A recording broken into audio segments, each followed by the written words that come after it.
Perjalanan yang jauh adalah sebuah rintangan yang besar untuk kami tempuh agar mencapai tujuan.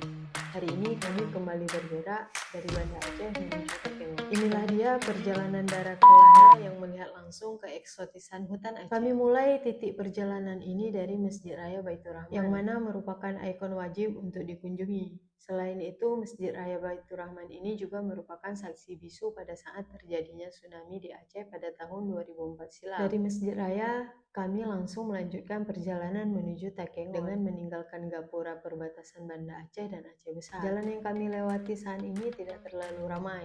Kami pun berkendara dengan kecepatan standar, menghindari hal-hal yang tidak kami inginkan. Kini kami menjumpai bundaran Lambaru.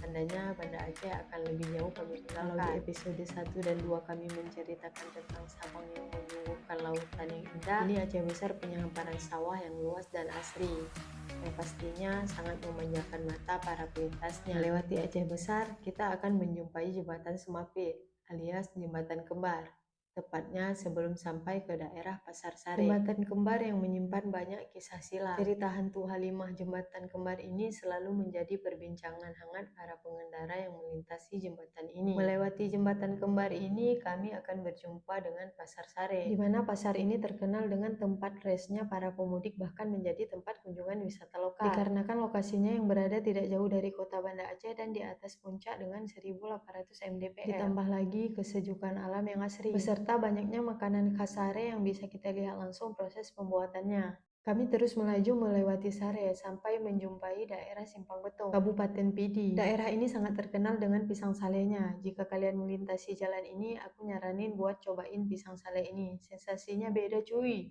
Kami terus berjalan melewati Padang Tiji, kemudian Grong-Grong, kota yang terkenal dengan mie caluknya. Aku nyaranin kalian cobain kuliner khas Grong-Grong yang satu ini. Kami terus berjalan sambil menikmati keindahan setiap kota yang kami lewati. Kini arah kami menuju ke Sigli, disambut dengan tugu buah muling yang sangat megah dan melintas di sampingnya, untuk terus melanjutkan perjalanan sembari melihat aktivitas masyarakat lokal yang lalu lalang dengan pekerjaannya sehari-hari. Saat melintasi Pidi, kami melihat ada yang jual cilok. Karena merasa lapar, berhenti sebentar untuk membeli cilok.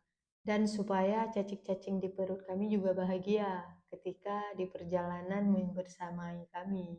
Setelah membeli cilok, kami melanjutkan perjalanan kembali. Perjalanan kali ini bersebelahan dengan sawah yang hampir panen, dan sampai ke Pidijaya. Saat di Pidijaya, kami sedikit melaju lebih pelan karena banyaknya masyarakat lokal yang sedang beraktivitas. Saat menuju ke gapuranya Kabupaten Pidijaya, sepanjang jalan kami disuguhkan dengan hamparan sawah yang terbentang luas. Sampai jalan yang kami lewati itu kiri kanannya sawah semua. Bagus sekali cuy. Kalian kalau lewat sini, kalian wajib menikmati. Jangan lewat malam. Aku nyaranin kalian lewatnya pagi atau siang. Sedikit melewati gapuranya Kabupaten Pidijaya, kami berjumpa dengan Pasai Suboh Lungkutu. Pertanda sedikit lagi akan sampai ke kota Samalanga, yang dikenal sebagai kota santri dan juga terkenal sebagai wisata Sungai Bateli, di mana banyak warga lokal maupun luar kota yang berkunjung dan menikmati kesejukan air pegunungan yang mengalir deras di antara bebatuan besar di dalam sungai ini. Lanjut lagi menuju Jini, kemudian Biren, atau lebih dikenal dengan Kota Juang. Masuk ke Kabupaten Biren, pertama kali kami bertemu komplek makam Syahid 8, yang mana ke-8 pejuang yang gugur melawan Belanda dimakamkan di satu liang, dikarenakan para pejuang dicincang habis oleh serdadu Belanda menggunakan pedang milik para pejuang. Tak hanya itu, Kabupaten Biren termasuk salah satu kabupaten yang bersejarah bagi bangsa ini karena pernah ditetapkan sebagai ibu kota Republik Indonesia kedua pada tanggal 18 Juni 1948, yakni tepat pada saat agresi militer Belanda kedua pada tahun 1947 sampai 1948. Akibatnya, PDRI yang semula menetap di kota Bukit Tinggi berpindah lokasi ke kota Biren. Kami terus melanjutkan perjalanan kami ini. Sekarang kita udah sampai di Cot Gulungku. Kita mau menikmati nih khasnya daerah Cot Gulungku nih. Ini namanya pulut. Ya, di sini pulut namanya. Ya, di sini pulut namanya. Oke, kita rasain, kita lihat. Dia beda nih dari yang biasanya. Sini nampakin.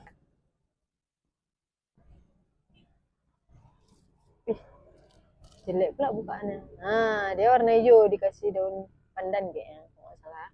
Kita rasain dah. Beda sama yang putih. Tap.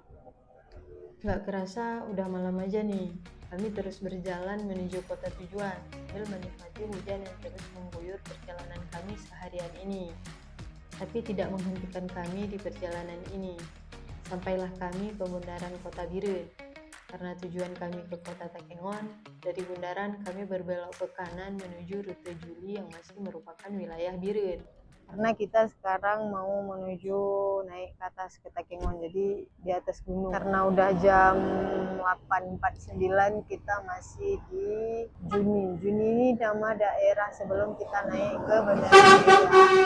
Sepanjang jalan kami akan melewati kebun, hutan, tanjakan, dan jalan yang berliku. Karena kami melintas di malam hari dengan penerangan lampu dari pengendara lain, rute jalan yang kami ambil pun akan melewati jalur yang dikenal dengan Enang-Enang, yang mana Enang-Enang ini kabarnya memiliki cerita mistis. Kami terus berjalan beriringan dengan pengendara lain. Karena cuacanya juga terus hujan, melewati Enang-Enang, kami mulai merasakan hawa dinginnya Takengon. Kembali menjadi penanda bahwa kota yang kami tuju sudah dekat, yang mana Takengon juga dikenal sebagai kota di atas awan. Wajar saja cuaca kota yang ingin kami tuju jauh lebih sejuk, ditambah lagi kondisi yang sudah malam. Sekian dulu cerita perjalanan darat Kelana pada episode 3, see you di episode 4. Jangan lupa. Thanks for watching, see you!